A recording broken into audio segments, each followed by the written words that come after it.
চারিদিক জলমগ্ন, কোথায় রাস্তা কোথায় পুকুর দেখে বোঝার উপায় নেই। বন্যার জলে বন্দী হয়ে এইভাবেই দিন কাটছে ঘাটালবাসীর। কার্যত থমকে গিয়েছে জনজীবন। নৌকা বা ডিঙিতে চেপে চলছে যাতায়াত। সেভাবেই বন্যার্তদের কাছে পৌঁছে গেলেন এক আশাকর্মী। তারকা সংসদের কেন্দ্রে নজর কাড়লেন অর্চনা মোলা। ঘাটাল ব্লকের বালিডাঙ্গা সাবসেন্টারের আশাকর্মী অর্চনা। জলমগ্ন ঘাটালে মানুষজন যখন ঘরবন্দি, তখন ভেলায় করে জীবনের ঝুঁকি নিয়ে তিনি অবাধে যাতায়াত করছেন। ডুবে যাওয়া এলাকায় দুয়ারে গিয়ে পরিষেবা দিচ্ছেন, পালন করছেন একজন স্বাস্থ্যকর্মীর দায়িত্ব। ঘাটালে জল যন্ত্রণা নতুন ঘটনা নয়। প্রতি বছর বর্ষাকালে এই দুর্ভোগ পোহাতে হয় স্থানীয়দের। এবারও তার ব্যতিক্রম হয়নি। নিম্নচাপের টানা বৃষ্টি সঙ্গে জলাধারগুলো থেকে ছাড়া জলে প্লাবিত হয়ে পড়েছিল পশ্চিম মেদিনীপুরের শেষ প্রান্ত ঘাটাল।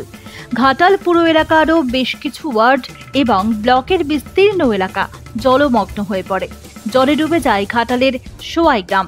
সেখানেই বানভাসী মানুষকে পরিষেবা দেওয়ার জন্য ছোট্ট দেওরকে সঙ্গে নিয়ে ভেলায় করে বেরিয়ে পড়েছিলেন অর্চনা। ভেলায় চেপে মণ্ডলপাড়া, খাটুয়াপাড়া, ঘড়ুইপাড়া, বেড়াপাড়াতে গিয়ে প্রসূতি মা এবং নবজাতক শিশুদের শারীরিক অবস্থার খোঁজ খবর নেন তিনি। বন্যা কবলিত এলাকায় বাড়ে জলবাহিত মশাবাহিত রোগের প্রকোপ। অর্চনা বাড়ি বাড়ি পৌঁছে ওআরএস, প্যারাসিটামল বিতরণ করেন। জ্বরের রোগীদের ম্যালেরিয়া পরীক্ষা করেন। এমন কাজের জন্য সকলে অভিনন্দন জানিয়েছেন তাকে। সোশ্যাল মাধ্যমে ঘুরে বেড়াচ্ছে অর্চনার এই ছবি আর ভিডিও।